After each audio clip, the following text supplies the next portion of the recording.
கண்டங்களை ஆராய்தல். இப்போ என்னென்ன கண்டம் முடிச்சிருக்கோம்? Very good. இப்போ நாம் பார்க்க போகிறது ஆப்பிரிக்கா.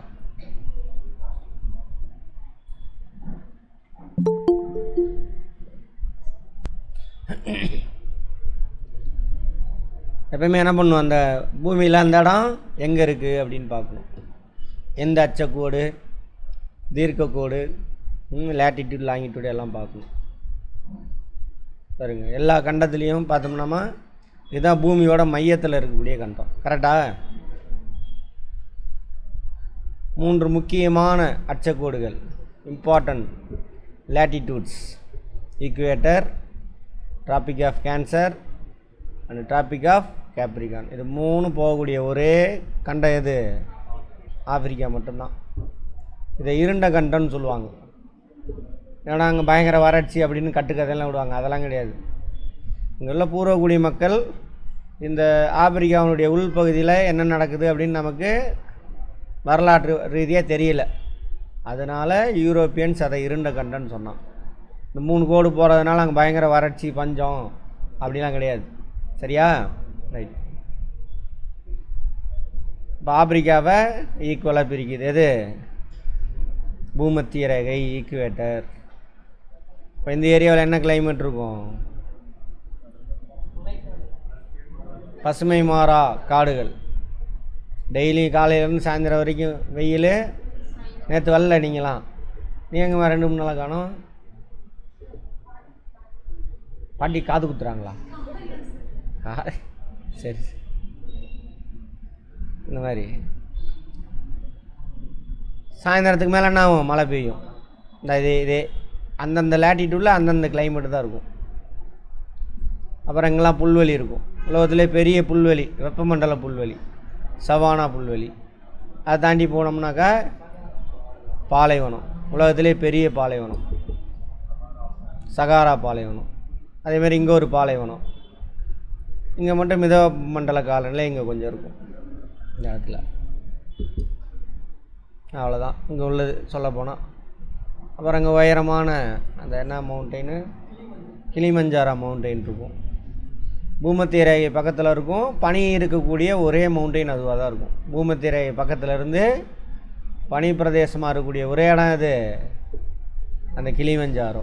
இது கூட கிடையாது. ஊட்டி கூட ஹைட்டு பத்தலை, எல்லாம் அங்கேயும் பனி இருக்கும். இன்னொரு 100-200 மீட்ரு உயரமாக இருந்ததுன்னா ஊட்டிலாம் நம்ம ஜம்மு காஷ்மீருக்கு போவோம்னா இங்கேயே பனி பிரதேசம் பார்க்கலாம். சரியா? அடுத்தது பார்ப்போம் ஆப்பிரிக்கா. இதெல்லாம் அப்புறம் நீங்கள் படிச்சுக்கோங்க. அமைவிடம் மற்றும் பரப்பளவு எங்கே இருக்குது? பூமியோட மையத்தில்.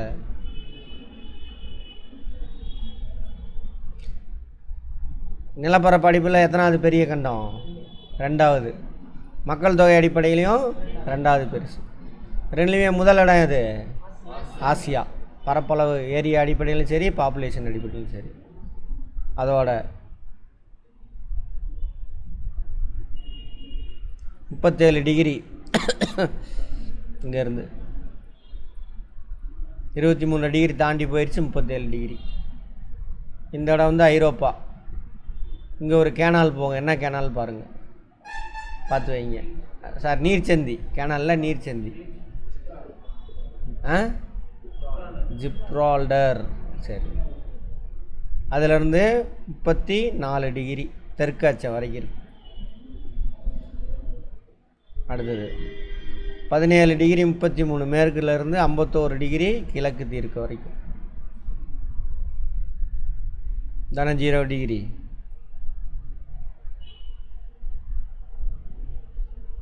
இது 0 டிகிரி. அங்கேருந்து போனால் 17 டிகிரி மேற்கு. அதிலேருந்து 51 டிகிரி கிழக்கு வரைக்கும்.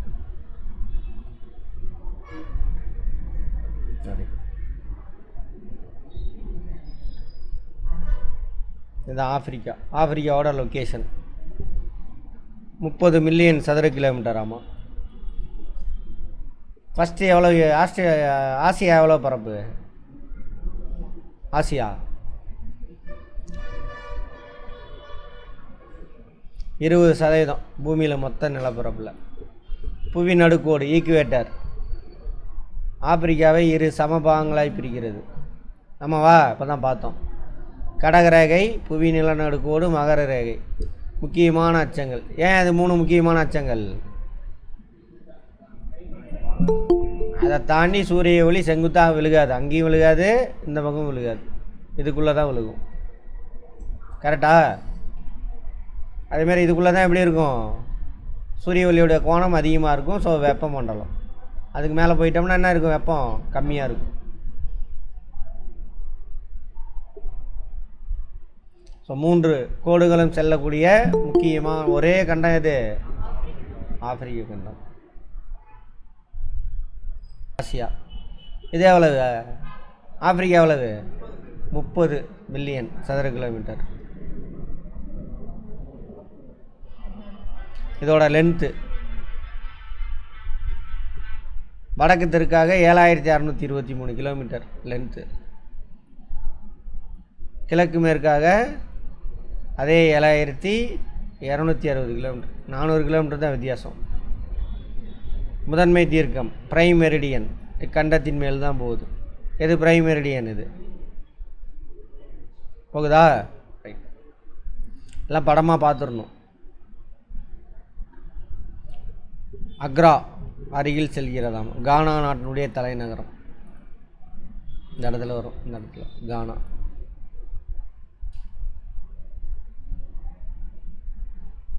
இந்த இருக்கா கானா, அக்ரா இந்த இடத்துல போகுது. இதுதான்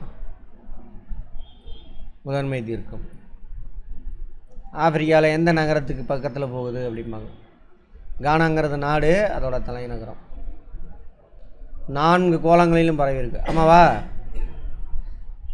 என்னென்ன கோலம்னு சொல்லுங்க பார்ப்போம்.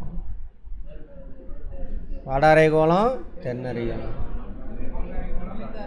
கிழக்கு அரைகோளம், மேற்கு அரைகோளம், நார்தன் ஹெமிஸ்பியர், சதர்ன் ஹெமிஸ்பியர். இதுக்கு இந்த பக்கம் ஈஸ்டர்ன் ஹெமிஸ்பியர், வெஸ்டர்ன் ஹெமிஸ்பியர். இது மட்டும் தான் அப்படி, வேறு எதுவுமே இல்லை.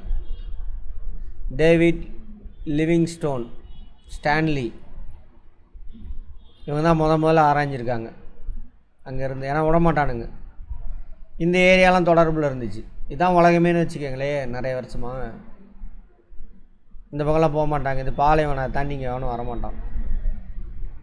அப்புறம் இந்தியா கடல்வெளி கண்டுபிடிக்க வரும்பொழுது தான் இங்கெல்லாம் உள்ளே போகிறானுங்க.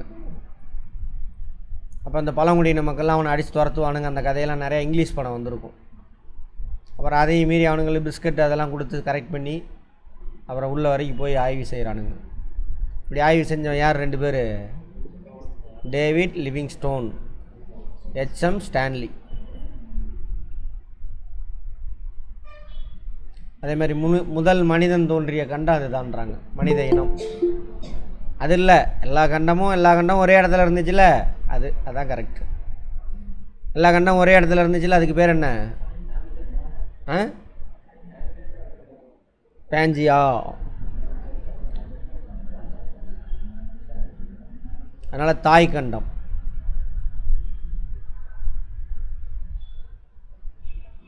மதர் காண்டினன்ட். நிறைய இனக்குழுக்கள் அங்கே இருக்காங்க. இனம்னா என்னது? ரேஸ். ஆப்பிரிக்க கண்டத்தின் உட்பகுதி கொடுத்து பெரும்பாலானோர் அறிந்திருக்கவில்லை. எனவே இந்த கண்டம் இருண்ட கணம் என்று அழைக்கப்பட்டது. கடற்படை என ஆய்வாளர் ஹென்றி எம் ஸ்டான்லி இருண்ட கண்டம் என்ற வார்த்தையை முதலில் பயன்படுத்துகிறார். விவரம் தெரியாதனால தான் அந்த பேர். சரியா? அரசியல் பிரிவுகள். மற்றதுக்கெல்லாம் அரசியல் பிரிவை பற்றி பேசலல்ல, அதான் முதல்ல இருக்கு. 54 நாடுகளை கொண்டது. மேற்கு ஆப்பிரிக்கா, வடக்கு ஆப்பிரிக்கா, மத்திய ஆப்பிரிக்கா, கிழக்கு அமெரிக்கா, தெற்கு ஆப்பிரிக்கா பிரிக்கிறானுங்க.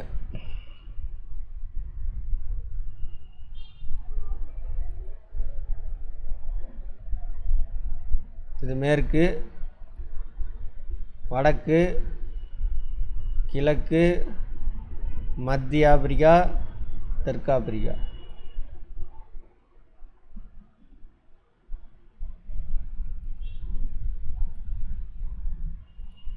ஓகேவா? தெற்கு ஆப்பிரிக்கா. வடமேற்கு ஆப்பிரிக்கா நாடுகளான வடமேற்கு Africa Morocco, Algeria, Libya, Mauritania, Tunisia, இந்த நாடுகள்லாம் ஒன்று சேர்ந்து ஒரு அமைப்பு வச்சுருக்காங்க. அந்த அமைப்பு பேர் மெக்ராப் அப்படின்னு. மேற்கு மெக்ராப். அல்ஜீரியா, துனியா, மொராக்கோ அதெல்லாம் சேர்ந்து.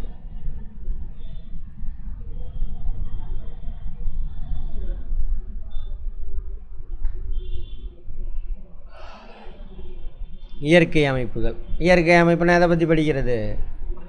மலைகள், பீடபூமி, சமவெளி, பள்ளத்தாக்கு, இதெல்லாம்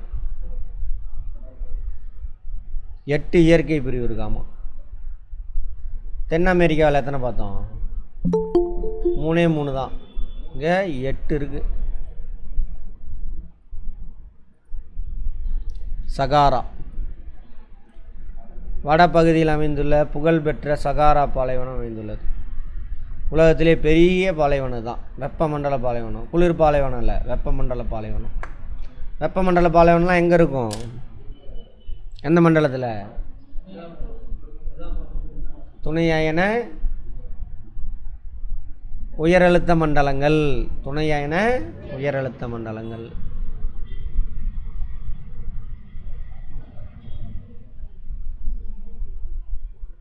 இதெல்லாம் இங்கே தானே இருக்குது. இங்கே இந்த ஏரியாவில், இங்கே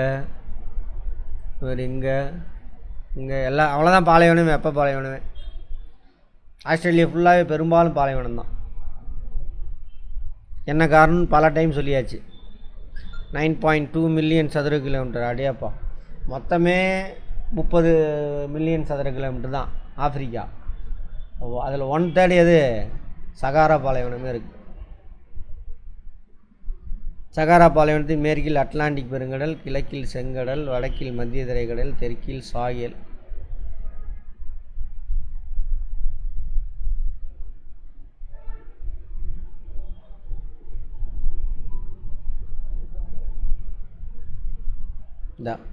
மேற்கில் அட்லாண்டிக், வடக்கில் மத்திய தரைக்கடல், கிழக்கில் செங்கடல், இந்த பக்கம் சாயல்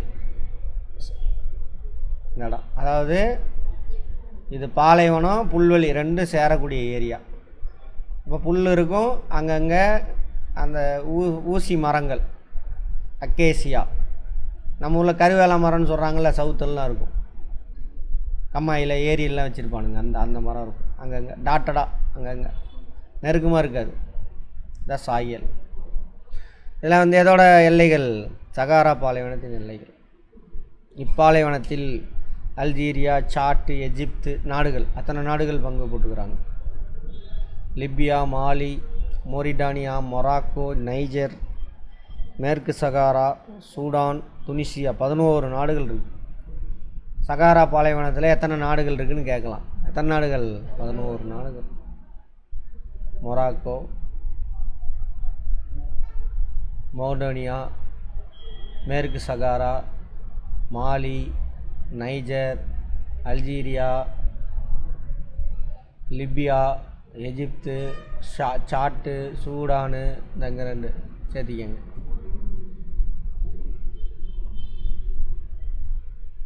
சகாரா பாலைவனம் மலைகள், பீடபூமி. எர்க்ஸ்னானது பாலைவன சோலை. எர்க்ஸ்னானது மணல் மேடு. பாலைவன சோலைக்கு இங்கிலீஷில் என்ன? ஒயாசிஸ். மணல் மற்றும் சரளை மூடிய சமவெளி, உப்பு ஏரி, ஆற்று கொப்பரை, ஊதுபள்ளம். ஊதுபள்ளம்னா என்னன்னு தெரியல? தெரியுமா? அங்கே புயல் வரும், காற்று என்ன பண்ணும், அந்த இடத்துல உள்ள மணலை சுழட்டி எடுத்துகிட்டு போய் வேறு இடத்துல கொட்டிடும். இந்த இடத்துல பயங்கர பள்ளமாக இருக்கும். அப்படி மணல், அதெல்லாம் மணல் அப்படி இருக்கும். சாட் நாட்டில் அமைந்துள்ள செயலிழந்த எரிமலை மவுண்ட் கவுசி சகாரா பாலைவனத்தில் மிக உயரமானது. நோட் பண்ணிக்கோங்க. சாட் நாட்டில் சாட் மவுண்ட் கவுசி உயரமான இடம். இந்த அங்கே இருக்கு. எகிப்தில் அமைந்துள்ள கட்டாரா ஊதுபள்ளம் சகாராவின் ஆழமான படம். கடல் மட்டத்தில் 130 மீட்டர் ஆழமாமா எகிப்தில். கட்டாரா பள்ளம் இந்த இடத்துல இருக்குது. நைல் நதி பாருங்கள், இங்கேருந்து உருவாகி அப்படியே போகும். இங்கேருந்து அதேமாதிரி இதெல்லாம் பிளவு பள்ளத்தாக்கு கொப்பரைம்பாங்க.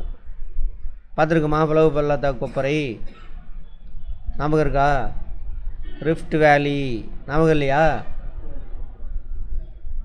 2 பிளேட் இருக்குது. இந்த பிளேட், இந்த இடத்துல உள்ள பிளேட் உடஞ்சி உள்ளே போயிடும். அப்போ இது பள்ளமாயிரும். சரியா? இதான் பிளவு பள்ளத்தாக்கு கொப்பரை. இல்லை, செங்கடல் வரைக்குமே போகும். பார்ப்போம். உலகத்திலே பெரிய ரிஃப்ட் வேலி அதுதான். நைல், நைஜர் ஆறுகள் சகாரா பாலைவனத்தின் வழியாக பாய்கிறது.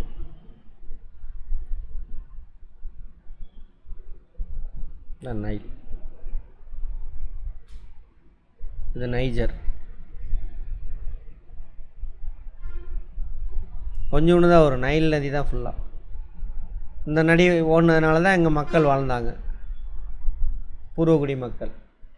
அதனால தான் அதுக்கு பேர் என்னது? அங்கே என்ன நாடு இருக்குது? எகிப்த். எகிப்து எதோட நன்கொடைன்னு சொல்லுவாங்க? நைல் நதியின் நன்கொடை. எகிப்துக்கும் நமக்கும் நிறையா தொடர்பு இருக்குது, வாணிக தொடர்பு எல்லாம் இருக்குது. நம்ம ஊரில் இருந்து எடுத்துகிட்டு போன இரும்பை வச்சு தான் உடச்சி அந்த பிரமிடெலாம் கட்டியிருக்காங்க அப்படின்னு எவிடன்ஸ் கிடச்சிருக்கு தமிழ்நாட்டிலேருந்து. அடுத்தது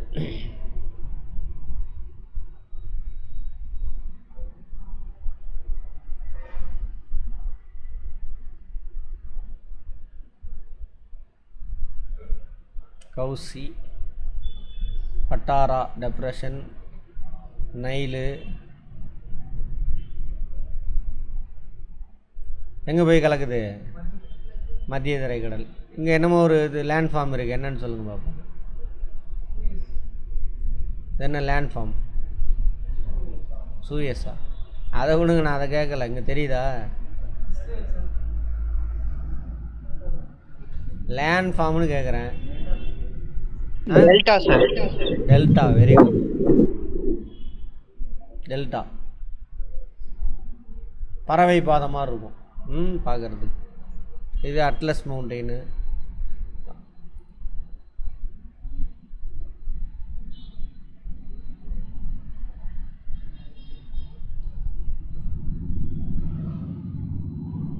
வடமேற்கு பகுதியில் அமைந்துள்ளது அட்லஸ்.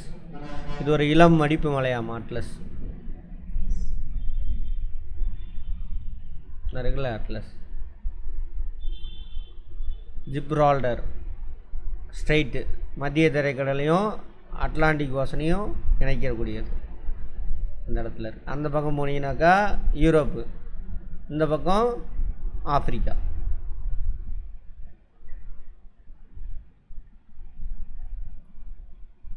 இதில் அட்லஸ் மவுண்டெயினில் உயரமான சிகரம் டோப்கல்.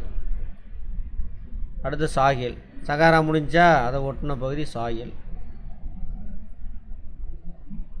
சாஹேல் போட்டிருக்கா? சாஹேலோட தொடர்ச்சி இந்த பக்கம்லாம் புல்வெளி. இதெல்லாமே புல்வெளி தான். அப்படி வந்து இது வரைக்குமே புல்வெளி தான். இந்த பாருங்கள், சவானா புல்வெளின்னு போட்டிருக்கு பாருங்கள். இங்கே தான் இந்த டிஸ்கவரி, நேஷ்னல் ஜியோகிராஃபிலாம் பார்க்குறீங்கள, ஏகப்பட்ட ஆட்டு மந்தைங்க, மாடு, விலங்குகள் எல்லாம் ஏகப்பட்டது. இங்கேருந்து ட்ராவல் ஆகி போயிட்டு அவரை மேய்ஞ்சிட்டு ரிட்டன் வரும். அந்த போகிற வழியில் ஏரி இதெல்லாம் தெரியும் பாருங்கள், இந்த ஏரி தான் அதெல்லாம். கரெக்டாக ஃபுல்லாக அட்டன் பண்ணிங்கன்னா உலகம் ஃபுல்லாக உங்கள் கையில் வந்துடும். 6 மாதம் ரெகுலராக கிளாஸுக்கு வரணும்.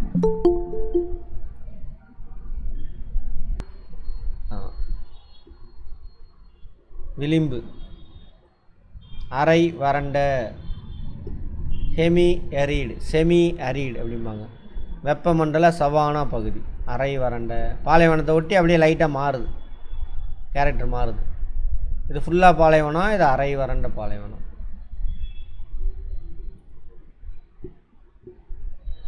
சகாரா பாலைவனத்திற்கும் தெற்கில் உள்ள சவானா புல்வெளிக்கும் இடையில் அமைந்துள்ளது.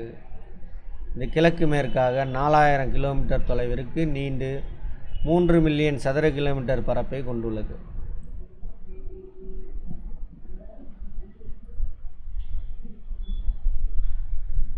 மூன்று மில்லியன் சதுர கிலோமீட்டர். அதில் 1/3 சகாராவில் 1/3 தரிசு மணற்பாங்கான பாறைகளுடன் கூடிய அரை வறண்ட பிரதேசம் செமி அரிட் ரீஜன். தெற்கே உள்ள வளம் மிகுந்த வெப்பமண்டல பகுதி மற்றும் வடக்கே உள்ள பாலைவனம் ஆகிய இரண்டுக்கும் இடைப்பட்ட இயற்கை மற்றும் கலாச்சார மாறுபாடு கொண்ட பகுதி. உன்னோட கலாச்சாரம் தீர்மானிக்கிறது யார்? கிளைமேட்டு. வடக்கில் ட்ரை, தெற்கில் ஃபுல்லாக மழை, எவர்கிரீன் ஃபாரஸ்ட்டு, வருஷம் ஃபுல்லாக மழை பெய்யக்கூடியது. ரெண்டுக்கு நடுவில் எல்லையாக இருக்குது சாயல். கேட்பாங்க, பார்த்துக்கோங்க. சரியா? இப்போ கலாச்சார வித்தியாசப்படும். இங்கே ட்ரெஸ்ஸிங்கில் சாப்பாடு பழக்க வழக்கத்துன்னு வித்தியாசமாக இருக்கும். இங்கேயும் அது வித்தியாசமாக இருக்கும். ரெண்டு எக்ஸ்ட்ரீமு, ரெண்டு கலந்த கலவையாக இருப்பானுங்க இங்கே. சரியா?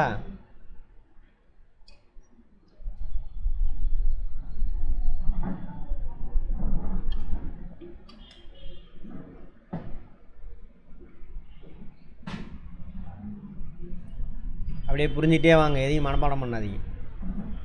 சவானா, வெப்பமண்டல புல்வெளி, எல்லாத்துக்குமே சவானா புல்வெளின்னு தான் பேரே வச்சுருப்பாங்க. உலகத்திலே பெரிய வெப்பமண்டல புல்வெளி சவானா தான். இது ஃபுல்லாக அதில் அப்படியே வந்துச்சுன்னா இது வரைக்குமே.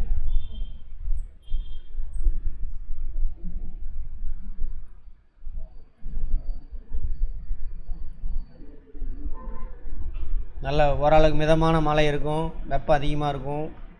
ஸோ ரெண்டு இருக்கனால நல்ல உயரமான புற்கள் இருக்கும்.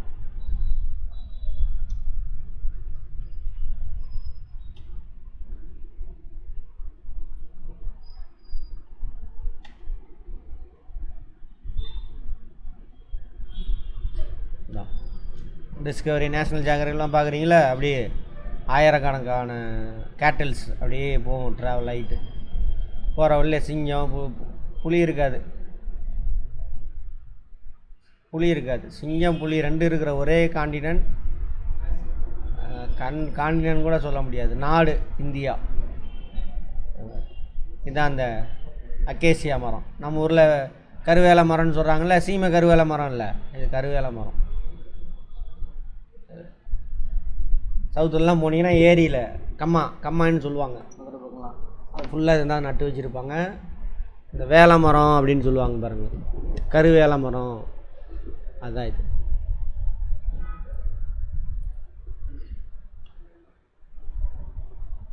வெப்பமண்டல வறண்ட புல்வெளி சவானா என்று அழைக்கப்படுகிறது. வறண்ட புல்வெளி. ஷார்ட் பீரியட் மட்டும் மழை பெய்யும், ஒரு 50 சென்டிமீட்டர் பெய்யும், அவ்வளோதான். 20 கீழே போயிடுச்சுனாக்கா பாலைவனம். வருஷத்துக்கு 20லேருந்து 50க்குள்ளே ரெயின்ஃபால் வருஷத்தில் இருந்தது அப்படின்னாக்கா கிராஸ் லேண்டாக இருக்கும். சரியா? அதுக்கு மேலே போச்சுன்னா டெசிடியஸ் ஃபாரஸ்ட் இருக்கும். அந்த மாதிரி இப்புல்வெளிகள் ஆப்பிரிக்காவின் பாதிக்கும் மேற்பட்ட நிலப்பரப்பில் காணப்படுகிறது. நம்ம தானே படமே அப்படி தானே போட்டு வச்சுருக்கோம். இதில் போட்டோம், இதில்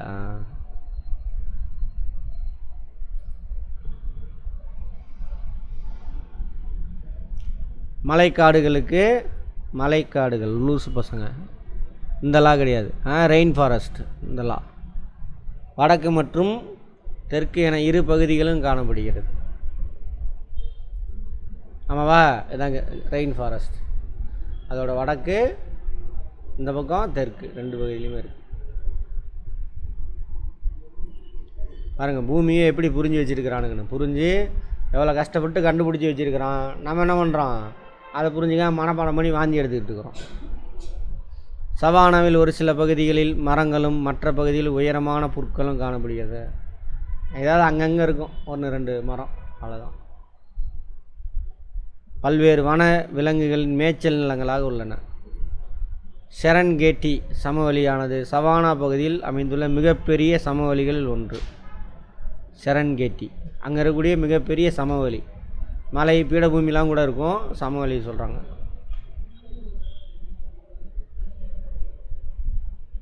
செரன்கெட்டி பற்றி போடலையா, சரி விட்டுருங்க, இல்லைன்னா பரவாயில்ல, அது ஃபேக்டாக பார்த்துக்கோங்க. திறந்தவெளி மிருக காட்சி சாலை என அழைக்கப்படுகிறது இச்சமவெளி செரன்கெட்டி. ஏன்? அங்கே தான் அந்த டிஸ்கவரியில் பார்க்கக்கூடிய எல்லா விலங்குகளும் அங்கே தான் இருக்குது. அதனால் அடுத்து பெரிய பிளவு பள்ளத்தாக்கு சொன்னோம் இல்லையா, கிரேட் ரிஃப்ட் வேலி, பிளவு பள்ளத்தாக்கு கொப்பரை அப்படிம்பாங்க. உலகத்திலே பெருசு அதுதான். பிளேட்டு உடஞ்சி என்ன ஆயிடுச்சு, உள்ளே போயிடுச்சு. இது ஒரு பிளேட்டு, இது ஒரு பிளேட். பிளேட் டெக்டானிக் மூவ்மெண்ட்னால் இந்த பாட்டு உடஞ்சி உள்ளே போயிடுச்சு, பள்ளமாயிடுச்சு. புவியின் உட்பகுதியில் மேற்பரப்புக்கு அருகில் நிலவியல் தட்டுக்களின் நகர்வுகளால், பிளேட் டெக்டானிக் மூவ்மெண்ட் அப்படின்னு பார்த்தோம்ல, தட்டுக்களால் உருவாகும் ஒரு பெரிய பிளவு. இப்பிளவு பள்ளத்தாக்கு ஆப்பிரிக்காவின் ஒரு முக்கிய புவியியல் மற்றும் நிலவியல் அம்சங்களில் ஒன்று. இது ஆசியாவின் வடக்கு சிரியாவிலிருந்து ஆப்பிரிக்காவின் மத்திய மொசாம்பிக் வரை 6400 கிலோமீட்டர் வரைக்கும் பரவி இருக்கு.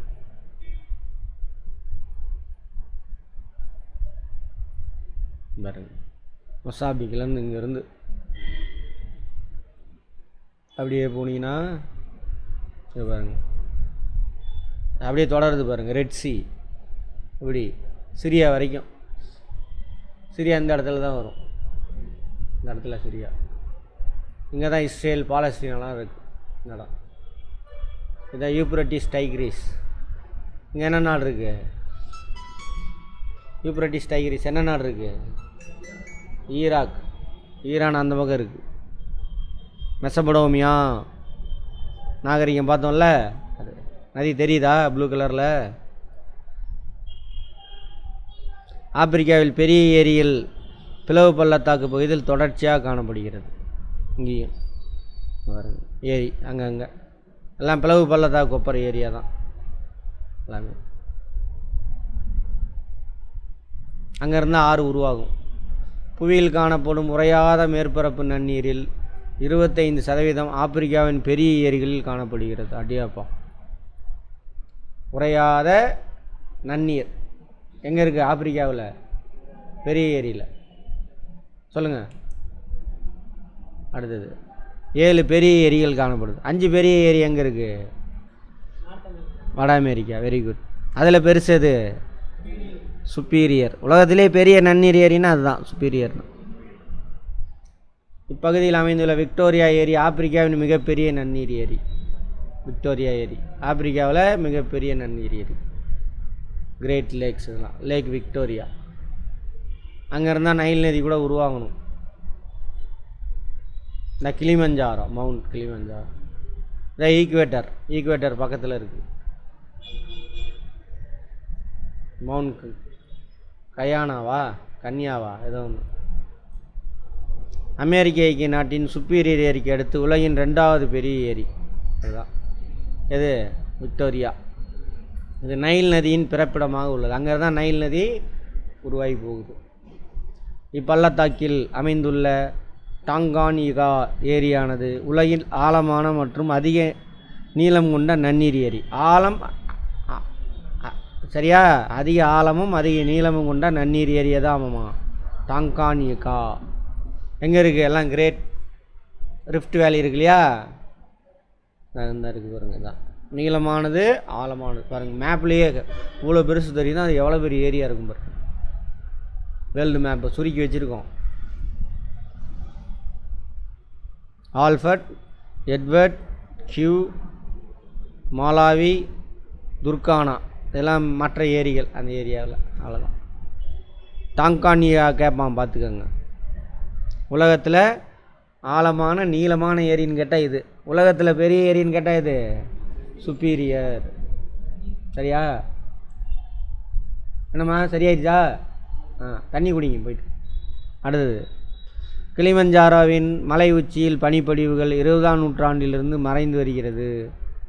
2025 காணாமல் போயிருன்றான். கிளிமஞ்சாரோ எங்கே இருக்குது? ரொம்ப வித்தியாசமானது. ஈக்குவேட்டர் பக்கத்தில் இருக்கக்கூடிய பனி பிரதேசம் இதுதான். ரொம்ப உயரமாக இருக்குது அப்படின்னு அர்த்தம். கிழக்கு ஆப்பிரிக்கா உயர்நிலங்கள், ஈஸ்ட் ஆப்பிரிக்கன் ஐலாண்ட்ஸ். இதெல்லாம்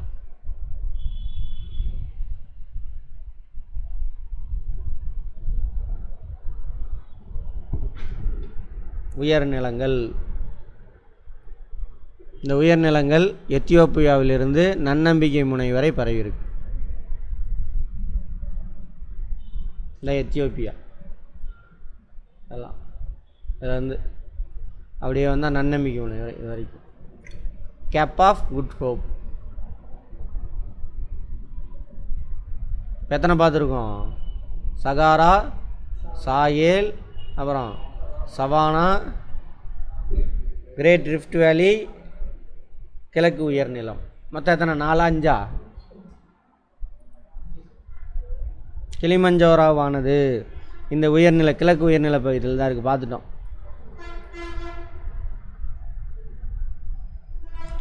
கென்யா மற்றும் ருவான்சோரி மலைத்தொடர்கள் இங்கு அமைந்துள்ளது. அந்தந்த ஊரில் ஒவ்வொரு பேர். இப்போ நம்ம ஊரில் மேற்கு தொடர்ச்சி மலை இருக்குல்ல, அதுக்கே ஒவ்வொரு ஏரியாவில் ஒவ்வொரு பேர். நம்ம ஊர்லேயே பார்த்தீங்கன்னா கொடைக்கானல்மா, நீலகிரிம்மா, ஏலமலை, ஜவ்வாது மலை, இப்படி எத்தனை பேர் இருக்குது.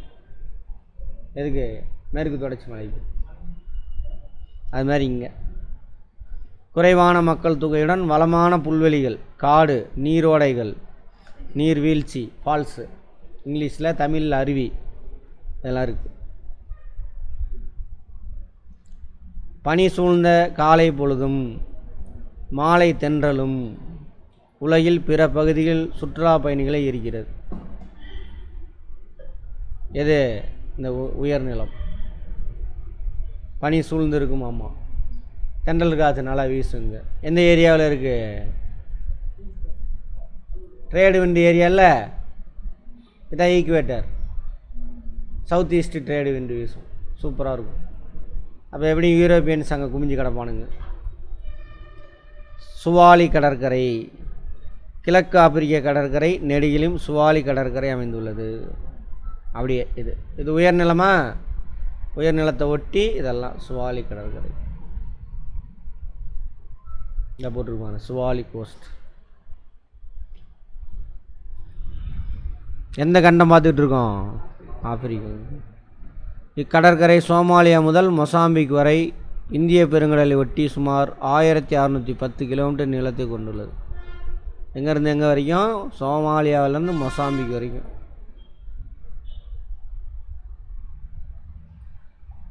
சோமாலியா, மொசாம்பிக் வரை, மடகாஸ்கர் அதோட முடிஞ்சு.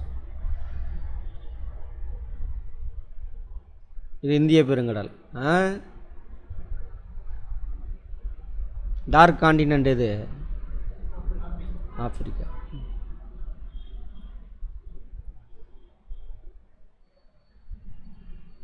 இந்த பகுதியில் ஆப்பிரிக்கா, அரேபியா மக்கள் 2 பேர் கலந்த ஒரு மிக்சரான கலாச்சாரத்தோடு அங்கே மக்கள் இருக்காங்க. ஸோ அவங்கள சுவாலி மக்கள். அரேபியா இது ஆப்பிரிக்கா, 2 கலந்த இனம் அங்கே இருக்குது. சுவாலி கடற்கரையில் இருக்கக்கூடிய இனம் என்னது? சுவாலி. அந்த இன மக்கள் இவங்களும் மிக்ஸ் ஆகியிருக்காங்க அங்கே. 2 ரேஸ். காங்கோ வடிநிலம் அல்லது ஜையர் வடிநிலம், காங்கோ பேசின்.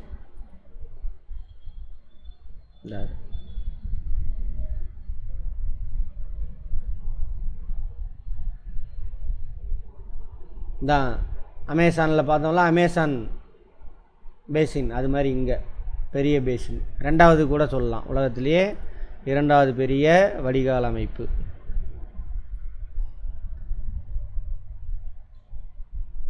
மேற்கு மத்திய ஆப்பிரிக்காவில் புவிநடுக்கோட்டின் இருபுறங்களில் அமைந்துள்ளது. ஆமாவா? நிலநடுக்கோடு அந்த பக்கம் வருது, இந்த பக்கம் இருந்து போகுது. மேற்கு மத்திய ஆப்பிரிக்கா. மத்திய ஆப்பிரிக்கா அதில் மேற்கில். கடல் மட்டத்திலேருந்து உயரம் இது. சரியா? எல்லோலாம் என்ன அர்த்தம்? ஹைட்டாக இருக்குன்னு அர்த்தம். பீடபூமி, மலைகள் இருக்குன்னு அர்த்தம். 3.4 மில்லியன் சதுர கிலோமீட்டராம். பசுமை மாறா காடுகள் இங்கே கரெக்டாக போட்டிருக்கான் பாருங்க. 7.5 மில்லியன் மக்களுக்கு உணவு, மருந்து பொருள், நீர், வனப்பொருள் எல்லாமே அந்த காட்டில் பிரைமரி ஆக்டிவிட்டீஸ், வேட்டையாடுதல், உணவு சேகரித்தல், இந்த மாதிரி தொழிலில் ஈடுபடுறாங்க. அமேசான் ஆற்று வடிநிலத்தை அடுத்து உலகின் 2வது பெரிய ஆற்று வடிநிலம் ரிவர் பேசின். சரியா? அடுத்தது தென்னாப்பிரிக்கா, சதர்ன் ஆப்பிரிக்கா. இந்த பாட்டு சொல்கிறானுங்க. இந்த பாட்டு அப்படியே சுவாலி கடற்கரை அந்த பக்கம் எல்லாம் இது கூட வச்சுக்கோங்க. அப்படியே ஜாம்பேசி ரிவர்லாம் என்ன சொல்லல. பீடபூமிகளால் ஆனது, பார்த்தாவே தெரியும்.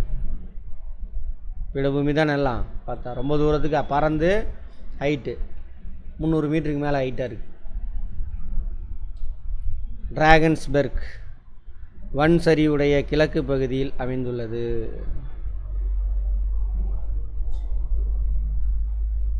வன் சரிவுனா செங்குத்தாக இருக்குன்னு அர்த்தம். இது வடகிழக்கிலிருந்து தென்மேற்காக 1125 கிலோமீட்டர் நீளம் இருக்காமா.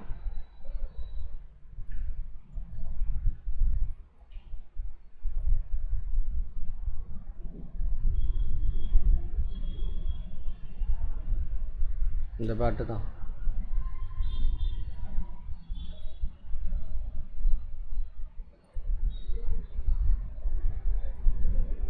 வேல்டு எனப்படும் புல்வெளியால் சூழப்பட்டுள்ளது. என்ன புல்வெளி? மிதப்ப மண்டல புல்வெளி. இது வேல்டு. இது வரைக்கும் சவானா, இந்த இடத்துல வேல்டு மிதவெப்ப மண்டல புல்வெளி. அப்போ இங்கே என்ன இருக்கும்? பாலைவனம். கலகாரி பாலைவனம் அங்கே தான் இருக்குது. கல்காரி டெசர்ட்.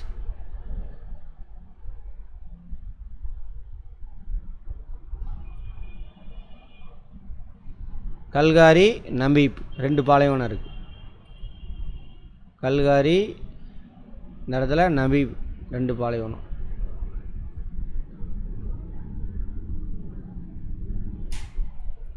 போட்டிருக்கா, ஏற போட்டிருக்கான்ல. நமீபு, கல்காரி. கல்காரி உள்ளே இருக்குது. இது மத்தியில் இங்கே வந்துட்டு இங்கே கட்டாயம் என்ன நீரோட்டம் ஓடும்? குளிர் நீரோட்டம்.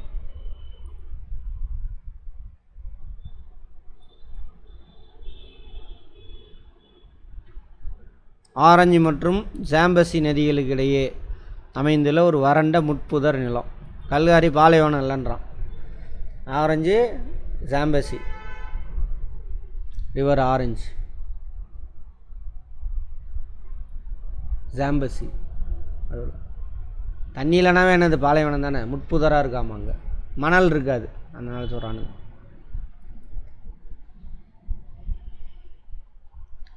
தென்னாப்பிரிக்காவில் அரை வறண்ட பிரதேசங்களில் மேற்கொள்ளப்படும் செம்மறி ஆட்டு வளர்ப்பது காரூஸ். அந்த வேல் இருக்கு இல்லையா, புல்வெளி, அங்கே காரூஸ். அதுமாரி அங்கே பார்த்தோமா, தென் அமெரிக்காவா, அங்கே ஒன்று பார்த்துருப்போம். ஆப்பிரிக்காவின் வடிகால் அமைப்பு நைல் முடிஞ்சிச்சு. இப்போ என்னென்ன பார்த்தோம்? இயற்கை அமைப்பு. என்ன புல் இது? சகாரா பாலைவனம், சாகேலு, சவானா, கிழக்கு உயர்நிலம், கிழக்கு கடற்கரை, தென்னாப்பிரிக்கா, அப்புறம் காங்கோ வடிநிலம். மொத்தம் 6. அடுத்தது வடிகால், வடிகால் அமைப்பு. உயரமான இடத்துல மழை பெஞ்சு எங்கே போகும்? கடலை நோக்கி போகும். ரிவர் பேசின் அப்படின்னா என்ன அர்த்தம்?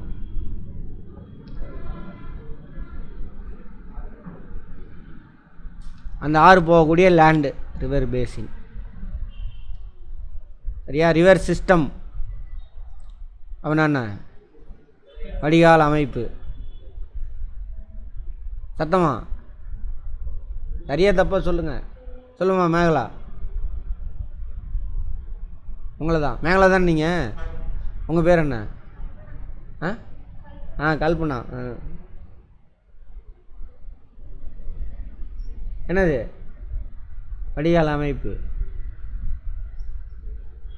என்னம்மா நீ எப்படிங்கிற? நான் உன்னை கேட்டேன், நீ என்னைய கேட்குறியா? மெயின் ஆறு இருக்கும், அது கூட சேரக்கூடிய துணை ஆறு, கிளை ஆறு, இது எல்லாத்தையும் சேர்த்தணும்னா சிஸ்டம். அடுத்தது நைல் நதி. உலகத்தில் நீளமான நதி எது? நைல் நதி தான். எங்கே சார் ஓடுது? இங்கே. எந்த ஆறில் உருவாகுதுன்னு பார்த்தோம்? விக்டோரியாவில் உருவாகி அப்படியே போகும். போய் எங்கே போய் சேருது? மத்திய தரைக்கடலில். செங்கடலா? மத்திய தரைக்கடல். 2 முக்கிய துணையாறுகளை கொண்டுள்ளது. அவை புருண்டியில் உற்பத்தியாக வெள்ளை நைல், எத்தியோப்பியாவில் உற்பத்தியாக நீல நைல். 2 பேர் இருக்காங்க. 2 முக்கியமான துணையாறுகள், வெள்ளை நைல், நீல நைல். சூடானில் உள்ள கார்ட்டூம் என்ற இடத்தில் இணைந்து நைல் நதியை தோற்றுவிக்கிறது. 2 பேர் சேர்ந்து. இது வெள்ளை நதி, எத்தியோப்பியாவில் அங்கேருந்து உருவாகக்கூடிய ப்ளூ நதி. 2 சேர்ந்து என்ன ஆகுதுங்க? எந்த இடத்துல சேருதுன்னு கூட கேட்பான், பார்த்துக்கோங்க. மத்திய தரை கடலில் கலக்கிறது. நைல் நதி ஆப்பிரிக்க ஆறுகளின் தந்தை. ஆப்பிரிக்க ஆறுகளின் தந்தை. எப்பயும் தாய் தானே சொல்லுவானுங்க, என்ன தந்தைன்னு இருக்கானுங்க தெரியல, பார்ப்போம். நைல் நதி எகிப்தின் வாழ்வாதாரமாக விளங்குவதால் எகிப்தின் நன்கொடை. இல்லைனா அதுவும் பாலைவனமாக தான் இருந்திருக்கும். இது ஓடல அப்படின்னாக்கா இதுவும் பாலைவனமாக இருக்கும். இப்போ இப்படி வட இந்தியாவில் கங்கை, யமுனை, சிந்தெல்லாம் இல்லைன்னா அது ஃபுல்லாக பாலைவனம் தான் இதோட சேர்ந்து.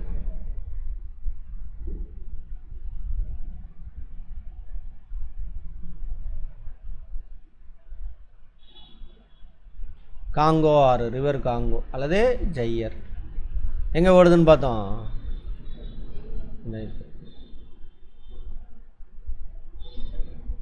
பசுமை மாறா காடுகள்.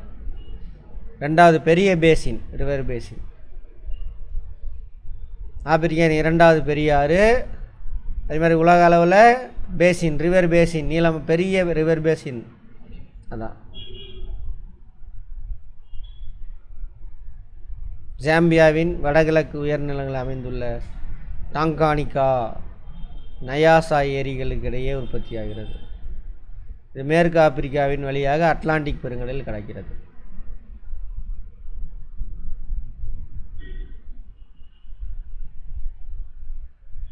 ஓகேவா? அட்லாண்டிக்.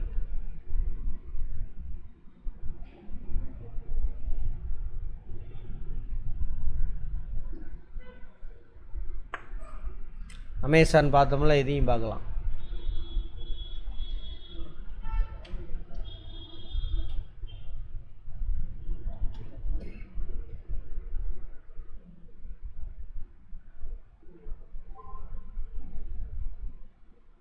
வர்ற அங்கேயும் நம்மளை மாதிரி ஒருத்தன் போய் உட்காந்து என்னமா பண்ணிகிட்டு இருக்கிறான்.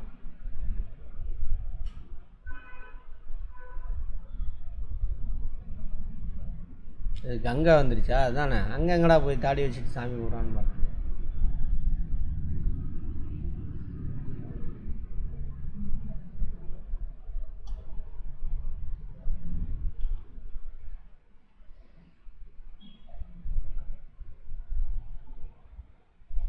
அப்படியே அமேசான் பார்த்தோம்ல, அதே மாதிரி இருக்கும். தண்ணி பாருங்கள் எவ்வளோ தண்ணி ஓடுது.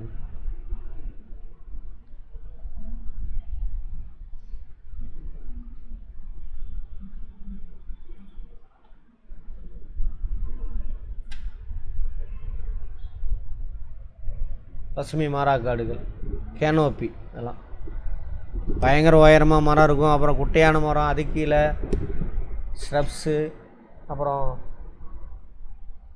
கொடி, இது மாதிரி காலை வைக்க முடியாது உள்ள. நைஜர்,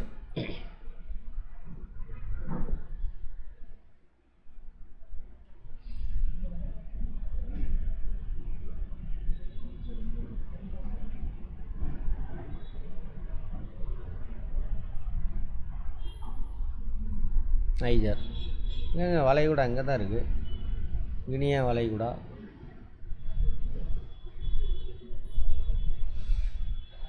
அடுத்தது ஜாம்பசி, 4வது நீளமான அது.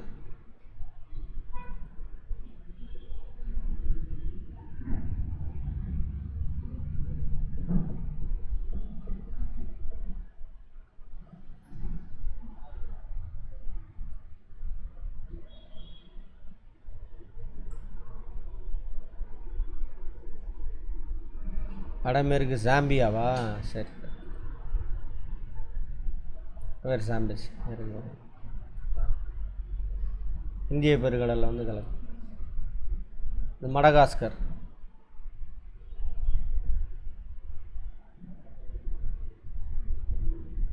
அவ்வளோதான். மொத்தம் எத்தனை? 4 பார்த்துருக்கோமா? என்னென்ன நதி படத்தை பார்த்தா ஞாபகம் வந்துருமா? நைலு, அடுத்தது காங்கோ, அடுத்தது நைஜர், ஜாம்பசி. எது எங்கே கலக்குதுன்னு கூட கேட்கலாம். காலநிலை, காலநிலை இப்போ சரியில்லை. காலநிலை, கிளைமேட், அதான் நமக்கு தான் பார்த்தோன்னே தெரிஞ்சிருச்சு எங்கே இருக்குது அப்படின்னு பார்த்தோன்னா காலநிலை கண்டுபிடிச்சோம்.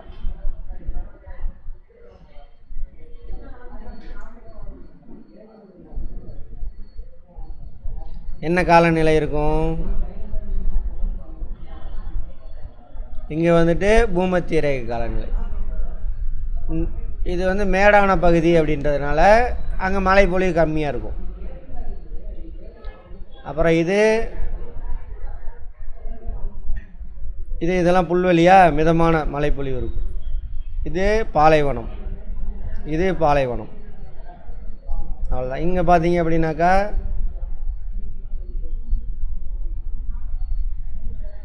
Monsoon climate. இங்கெல்லாம் மான்சூன் கிளைமேட்,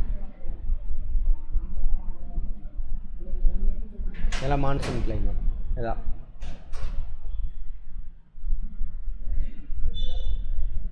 6 காலநிலை மண்டலம் இருக்குது. ஓகேவா? வறண்ட மற்றும் அரை வறண்ட காலநிலை.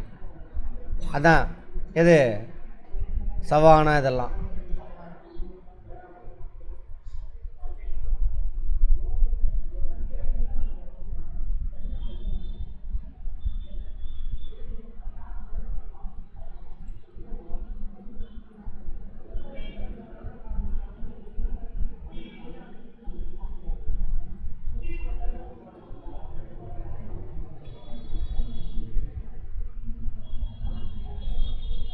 இது வறண்ட அரை வறண்ட. இது இங்கெல்லாம்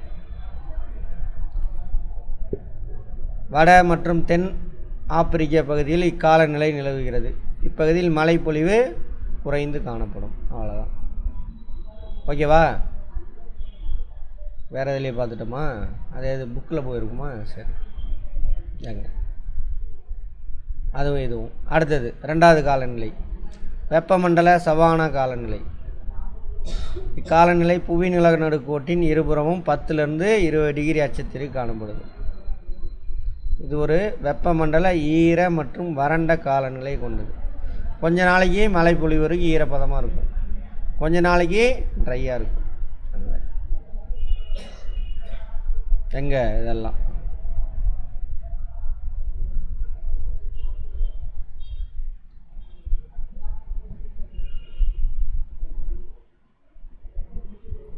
அடுத்தது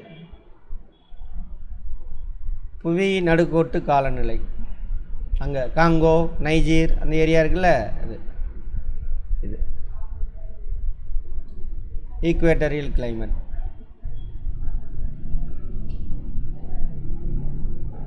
அடுத்தது காங்கோ வடிநிலம் கிழக்கு ஆப்பிரிக்கா உயர்நிலங்களில் உள்ள புவி நடுக்கோட்டு மண்டலத்தில் ஆண்டு முழுவதும் வெப்பம் மற்றும் மழைப்பொழிவு இரண்டும் மிகுந்து காணப்படுது.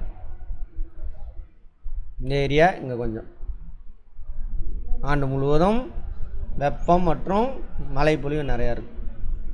மித வெப்ப மண்டல காலநிலை டெம்பரேட் கிளைமேட் எங்கே இருக்க போகுது? ஆப்பிரிக்காவின் தென் பகுதியில் நிலவுகிறது. சமச்சீர் காலநிலை கொண்டது. ஏன்னா கடற்கரை ஓரமாக இருக்கிறதுனால சமச்சீர். இங்கே இந்த இடம் சவுத் ஆப்பிரிக்கா நாட்டோட பேர் அது. அடுத்தது மத்திய தரைக்கடல் காலநிலை. இக்காலநிலை ஆப்பிரிக்காவின் வட மற்றும் தென்மேற்கு முனைப்பகுதியில் நிலவுகிறது. மத்திய தரை காலநிலை ஆப்பிரிக்காவின் வட மற்றும் தென்மேற்கு முனைப்பகுதிகளில் காணப்படுகிறது. இந்த இடம் இங்கே தானே மத்திய தரைக்கடல். இதை சுற்றிலும் இந்த எட்ஜ் எல்லாமே அப்படி தான் இருக்கும். அது இங்கே இதுக்கு பக்கத்தில் இந்த இடத்துல பாலைவனம் இருக்குல்ல, பாலைவனத்தை தாண்டோன்னு மேற்கில் குளிர்காலத்தில் மழைப்பொழிவு. நம்ம தானே மத்திய தரைக்கடை காலநிலை என்ன ஆகும், குளிர்காலத்தில் மழைப்பொழிவு பெறும், கோடை காலத்தில் வெப்பம் அதிகமாக இருக்கும், மழைப்பொழிவு இருக்காது. வெப்பமண்டல பருவக்காற்று காலநிலை கிழக்கு கடற்கரை பகுதியில் நிலவுகிறது. கோடை காலம் வெப்பமாக பருவக்காற்றின் மூலம் அதிக மழை பொழியும், குளிர்காலம் வெப்பம் குறைந்து காணப்படும். இங்கெல்லாம் இப்போ இங்கே நமக்கு வருதில்ல, இங்கே வந்து இங்கேயும் பெய்யும், அதான் அப்புறம் கடந்து இங்கே வரும். இப்போ அங்கே மழை பெஞ்சிக்கிட்டு இருக்கு இந்த ஏரியாவெல்லாம், இந்த கடற்கரையெல்லாம் நம்ம ஊர் மாதிரி. தகவல் பேழை அப்போ மொத்தம் எத்தனை காலநிலை போட்டிருக்கான், 6. சகாரா வெப்பம் வறண்ட இது. அடுத்தது புல்வெளி மிதமான மழைப்பொழிவு, வருஷம் ஃபுல்லாக பயங்கரமான மழைப்பொழிவு. அப்புறம் இங்கே மான்சூன், இங்கே அப்புறம் இங்கே மெடிட்ரியன், இங்கேயும் அவ்வளோதான், மொத்தம் 6. வெப்ப பாலைவனங்கள் கண்டங்களின் மேற்கு விளிம்புகளில் புவி நடுக்கோட்டின் வடக்கு மற்றும் தென்னில் முன்னாடி பேசின கதை இது. வெப்ப பாலைவனம் எங்கே இருக்குது, எல்லா கண்டத்தினுடைய மேற்கு விளிம்பில் தான் இருக்கும். கரெக்டாக இங்கே இங்கே இங்கே இங்கே 20-30 டிகிரி அச்சங்களில் இங்கே அதான் பாலைவனங்கள். ஒரு வேளை இது பிரிஞ்சிருந்தாலும் நம்மளது மேற்கு பகுதி தான். யுரேசியாவில் இருந்தால் ஏசியா பிரிஞ்சிருந்தாலும், யூரோப்லேருந்து ஏசியா பிரிஞ்சிருந்தாலும் அதே மாதிரி தான்.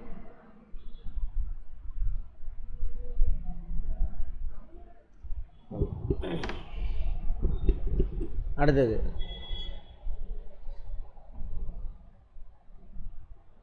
இப்பாலைவனங்கள் வியாபார காற்று வீசும் மண்டலத்தில் அமைந்துள்ளது. ஆமாவா, வார்த்தை புரிஞ்சிருக்கணும். வியாபார காற்று இங்கேருந்து மேலேருந்து கீழே இறங்கி இப்படி வீசும். கரெக்டா, மேலேருந்து இறங்கி இப்படி வீசும்.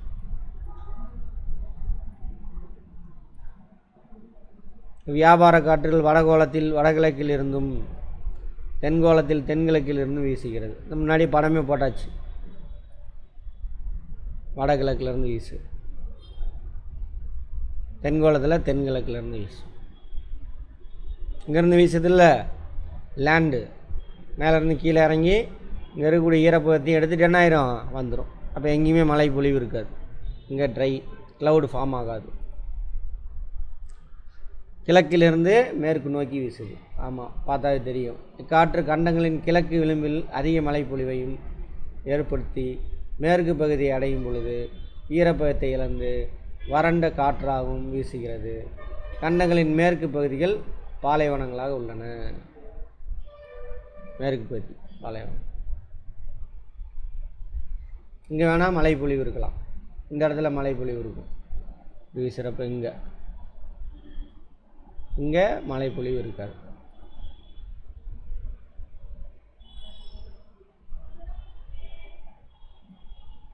தாவரங்கள் மற்றும் விலங்குகள், ஃப்ளோரா அண்டு ஃபானா. அங்கே என்ன மாதிரி தாவரம் இருக்கணுங்கிறத யார் முடிவு பண்ணுவா, கிளைமேட், வெதர், மழைப்பொழிவு, வெப்பநிலை, நிலத்தோற்றம், மண்ணின் தன்மை, இதெல்லாம் தான். 20% நிலப்பரப்பு காடுகளால் சூழப்பட்டுள்ளது. கோண்டுவானா காலத்தில் கண்டங்கள் பிரிந்த பொழுது இருந்த தாவர மற்றும் விலங்குகள் இருந்து தோன்றியவையாகும். கோண்டுவானா ஞாபகம் இருக்கா, என்ன கோண்டுவானா இது, ஒரே லேண்டு. தெற்கில் போனது கோண்டுவானா, வடக்கில் போனது லரூசியன். இந்த ரெண்டுக்கு நடுவில் உருவான கடலுக்கு பேர் என்னது, டெத்தீஸ். இந்த கோண்டுவானா லேண்ட் இருக்குல்ல, இந்த லேண்ட்லேருந்து உருவானது தான் என்னது, அந்த லேண்டு உருவான பொழுது இருந்த உயிரினங்கள், அவங்களுடைய பரிணாம வளர்ச்சியில் வந்த விலங்குகள். அப்படின்றாங்க. மனிதனமே அங்கே தானே தோன்றுச்சுன்றான். பாப்போ, பீவர், சச்சேவ் இதெல்லாம் முக்கியமான மர வகைகளாமா அங்கே இருக்கிறது. லெமூர் இதெல்லாம் அப்போ உள்ள இதெல்லாம் வேறு எங்கேயுமே இல்லை. இப்போலாம் ஓகாபி இதெல்லாம் வித்தியாசமானது. நம்ம முன்னோர்கள். இது பாலைவனத்தில் நரி இருக்கும். நல்லா நாய் செலவுக்கெல்லாம் கூட இருக்கும். அங்கே எவ்வளோ செழிப்பு இருக்கோ அதுக்கு தகுந்த மாதிரி இருக்கும். நெருப்பு கோழி, காட்டெருமை, புல்வெளிகளில். சகாரா பாலைவனத்திலிருந்து கினியா கடற்கரை நோக்கி வீசும் சகாரா பாலைவனத்திலிருந்து வறண்ட வெப்ப புழுதி தலைக்காற்று ஹார்மட்டான். ஞாபகம் இருக்கா? தலைக்காற்று பார்த்துருப்போம். இங்கேருந்து வீசுறது கினியா கடற்கரை.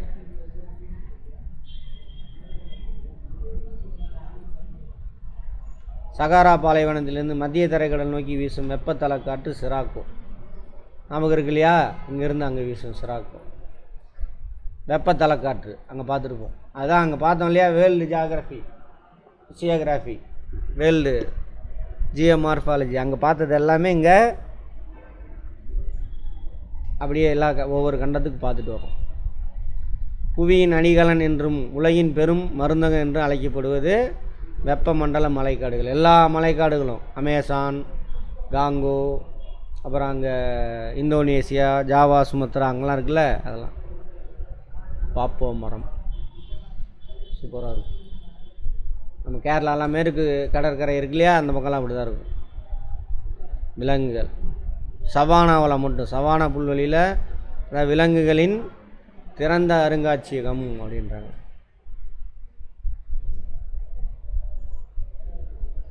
ஒரு மில்லியனுக்கும் அதிகமான விலங்கின வகைகள் இருக்கான். அப்படியே 10 லட்சத்துக்கு மேலே விலங்கின வகை மட்டும், ஸ்பீசிஸ் மட்டும் 10 லட்சம்.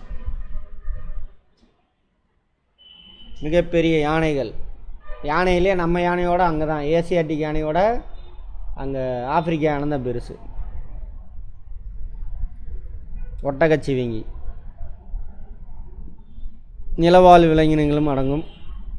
வெள்ளை காண்டாமிருகம், வெஸ்டர்ன் கிரீன் மாம்பா, வரிக்குதிரை, ஆப்பிரிக்க யானை, மனித குரங்கு, காட்டெருமை, நீர் யானை, இந்த மாதிரி எல்லாம் இருக்குது அங்கே. அது ஒரு குரங்கு. நாட்டு நாய்கள் அங்கே இல்லாத தான் விலங்கு இல்லை. லெமூர் அதெல்லாம். வேளாண்மை என்ன வேலை இருக்குது?